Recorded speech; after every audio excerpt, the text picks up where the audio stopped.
Hi, Andrei from SimpleNet here.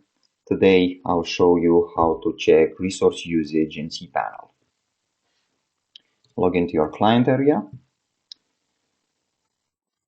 Click Manage, log into cPanel of your hosting account.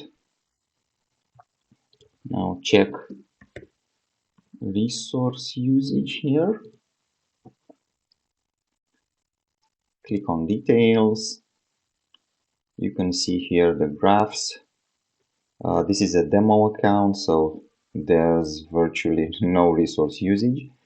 If you have a site with more traffic, you will see here the CPU usage, the memory usage, the entry processes, and here you can see more stats. Here in Snapshot, you can see the process list, the database queries, and the HTTP queries. Like I said, this is a demo account, so there's nothing here, but in your account you will see the list here of processes and database queries, and this will help you to identify issues with the WordPress instance